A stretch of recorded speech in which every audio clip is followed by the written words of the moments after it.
Vamos entonces a grabar esta segunda clase que corresponde al primer módulo. Este curso está dividido en 8 módulos. Algunos temas son un poco extensos y por eso dan lugar a la posibilidad de grabar dos de los tramos de la disertación. Y es lo que voy a hacer ahora, siguiendo los temas que anuncié en el primer momento en que grabamos, bajo el título general Introducción. Me he referido a los temas en general que estaban indicados en el programa como introducción, pero ahora voy a insistir en algunos de los aspectos que me parecen más importantes de este módulo. Se ha visto en el programa que en un punto se enunciaba el tema derecho penal liberal y derecho penal autoritario. Quiero insistir en cuáles son las características del derecho penal liberal, porque entiendo, estoy absolutamente convencido, que nuestra Constitución es una Constitución que instaura para la República Argentina un régimen liberal.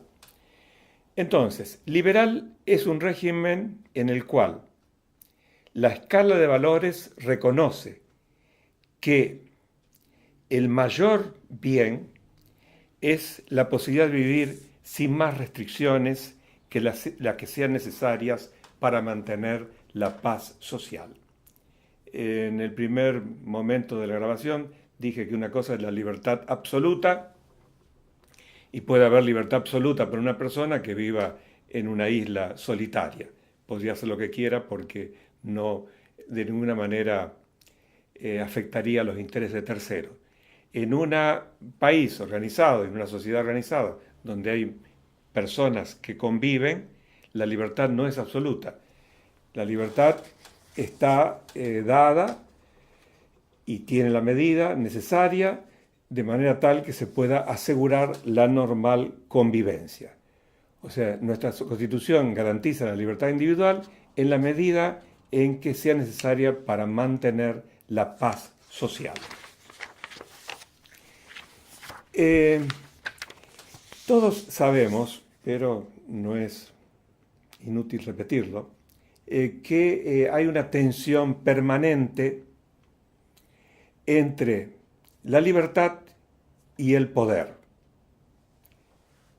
Esta relación que se da entre la libertad y el poder tiene distintas escalas. El régimen liberal es aquel en que predomina la libertad social, de la manera que lo expliqué, y el Estado reduce sus posibilidades. Y esto significa, en términos jurídicos penales, que el ius puniendi del Estado, el derecho de punir que tiene el Estado como entidad que organiza la vida social, se restringe en un régimen como el nuestro, permitiendo que la zona de libertad sea mucho más amplia que la zona organizada y ordenada por el Estado. Al revés, un régimen penal autoritario es aquel que privilegia el acatamiento de los súbditos a lo que disponga alguien que cree ser superior a aquellos. Empleé la palabra súbditos, hoy sería un poco anticuada porque teníamos que pensar en las monarquías absolutas, pero efectivamente la palabra súbdito significa alguien que está en un nivel inferior. Y en aquellas monarquías absolutas, que por supuesto todavía existen en el mundo, monarquías y regímenes dictatoriales, no por nada la palabra soberano identifica al autócrata absoluto, el que está sobre los demás. Y la palabra súbdito nombra a quién, aquel soberano lo tiene sujeto, sometido, debajo. En nuestro sistema penal no puede haber autoritarismo. Si hay vestigio de autoritarismo, tienen que ser desterrados, porque efectivamente hay una tendencia permanente en no reducir el poder del Estado, sino ampliarlo en el sentido contrario a lo que acabo de exponer. Y en la actualidad aparecen múltiples ejemplos de desviación hacia el autoritarismo. En mi forma de entender las cosas, estas desviaciones aparecen cada vez que alguien utiliza, avalando una mayor represión, las expresiones derecho penal eficaz o aquellas que tratan de remediar con la ley penal la llamada inseguridad ciudadana. Esto ocurre cuando hay delitos que son tradicionalmente impactantes, como el homicidio, los robos, las violaciones sexuales. Y esta tendencia hacia la mano dura hace que el legislador, movido quizás por una ansiedad de responder a esos presuntos requerimientos sociales, incrementa las penas y establece mecanismos que impiden la excarcelación. Yo anoté en las filminas que van a acompañar a esta grabación que también la expansión de la punibilidad responde a otros fenómenos que son actuales. Se habla, por ejemplo, de macrodelincuencia económica. Macrodelincuencia económica. Obviamente la delincuencia económica en gran escala. El derecho penal tradicionalmente reaccionaba a posteriori. O sea, una vez que se producía un hecho penal, aparecían las reglas penales y el procedimiento penal para buscar al autor del hecho y, en su caso, castigarlo. Estos fenómenos actuales hacen que el derecho penal se haya expandido de una forma que, a mi juicio, es absolutamente incorrecta, porque se lo hace un derecho de índole administrativo, represivo, con características penales. Con esto ocurre que se van flexibilizando las garantías constitucionales y también se respeta en mínima medida las garantías procesales.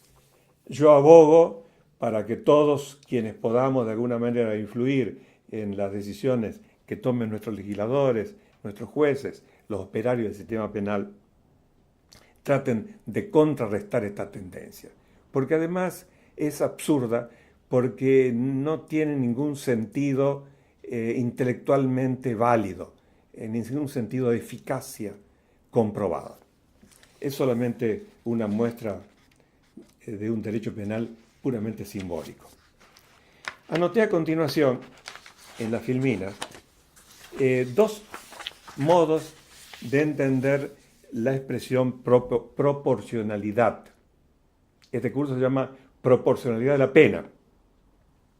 Y en este primer segmento se habla de proporcionalidad en un sentido amplio y en un sentido restringido. Como ya lo dije en la anterior grabación, la proporcionalidad es la relación que se establece entre dos cosas o entre dos aspectos que requieren algún componente. Cuando hablo de proporcionalidad de la pena, estoy pensando siempre en que la pena tiene que ser proporcional al ilícito, a la entidad del ilícito y a la culpabilidad del autor. Pero en realidad la expresión proporcionalidad en un sentido amplio, como la usa el derecho moderno, se origina en la doctrina alemana, actual o reciente o contemporánea. Y la idea es que la proporcionalidad constituye una exigencia ineludible de cualquier tipo de intervención estatal restrictiva de derechos. Y con este sentido de proporcionalidad se busca tutelar los derechos fundamentales. En la doctrina alemana, la expresión proporcionalidad fue referida originariamente al derecho administrativo. De manera que haya un derecho administrativo justo, que las decisiones estatales propias de la administración pública guarden la idea de ser racionales, o sea, que estén adecuadas a lo que se necesita y que no demuestren lo que varias veces mencioné, un poder arbitrario del administrador. En un sentido restringido, se habla de proporcionalidad cuando está referido a una materia determinada. Obviamente, para este curso, para mí, la materia puntual es la proporcionalidad del castigo. Nuevamente, en orden al delito cometido, al injusto, en realidad, el injusto tanto en los aspectos subjetivos como en los aspectos objetivos, y a la culpabilidad del autor. De este curso, 2 módulos van a estar referidos a la ilicitud completamente, y uno a la ilicitud y otro a la culpabilidad propiamente dicha. Quiero terminar esta segunda parte del primer módulo haciendo alguna mención a la teoría de la prevención general positiva. Ya dije algo, pero me interesa ahora reafirmarlo. Todos los que estudiamos derecho penal sabemos que en la historia penal más o menos contemporánea hay tendencias que tratan de establecer qué teorías del delito son las más apropiadas. Se van elaborando entonces distintos conceptos para avanzar la ciencia. Es obvio que la finalidad última es que la ciencia avance. Nosotros tenemos entonces una postura relativa a la teoría del delito que es causalista. En breve síntesis, significa que los 4 elementos de la teoría del delito son la acción, la tipicidad, la antijuridicidad y la culpabilidad. Y el causalismo ubica el dolo y la culpa dentro de la categoría culpabilidad. Cuando uno observa en los programas de estudio de las distintas facultades de derecho de nuestro país y del extranjero, cuando uno ve que en la culpabilidad el programa desarrolla el tema de dolo y culpa, está siguiendo una postura de origen causalista. La postura que se enfrentó en su momento a esa es la postura finalista, cuyo autor primero fue Hans Welzel, y la idea principal de Welzel fue llevar los elementos subjetivos del dolo y la culpa a la tipicidad. Consecuentemente, en la teoría finalista tenemos acción, tipo, en el tipo doloso, el tipo culposo, con sus elementos objetivos y subjetivos, la antijuridicidad y la culpabilidad. Hace ya varias décadas se introdujo en el mundo jurídico una tercera postura de las contemporáneas, que es la postura funcionalista. El funcionalismo tiene 2 vertientes principales, que es un funcionalismo que yo ubico como el autor más importante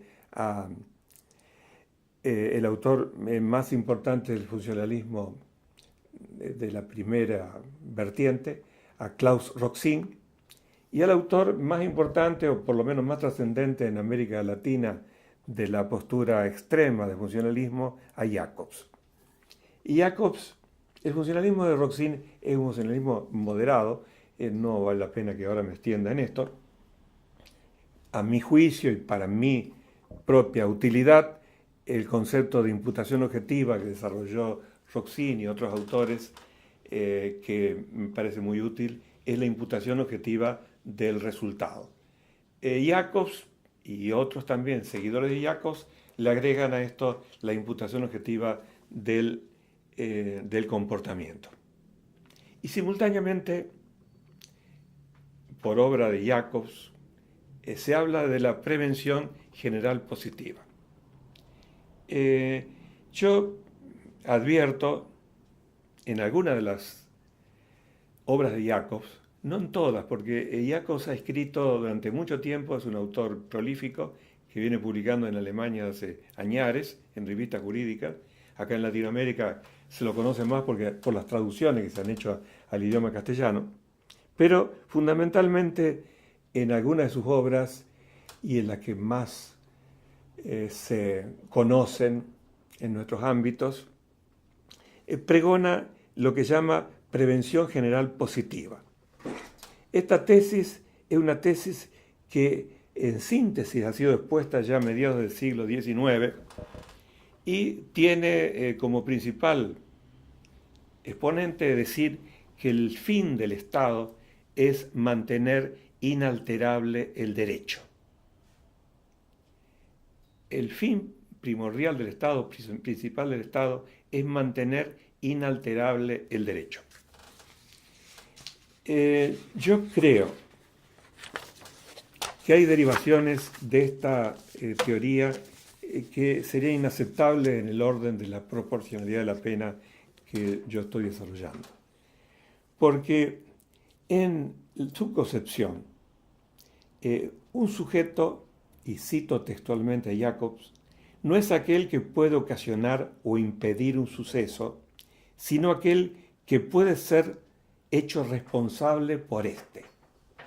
Lo que por supuesto contradice nuestra idea de que siempre hay que buscar a un autor. ¿Quién es el autor del hecho? Y el autor del hecho puede ser tal de un delito de nuestra órbita, por dolo o por culpa. Pero acá se busca a quién es responsable para adjudicar la responsabilidad, aunque no sea el autor material del suceso. Entonces, yo puse, en consecuencia, para Jacobs no cuenta lo que el hombre haga, sino lo que el Estado decida. Obligarlo o no a que responda soportando, en esta última circunstancia, la pena.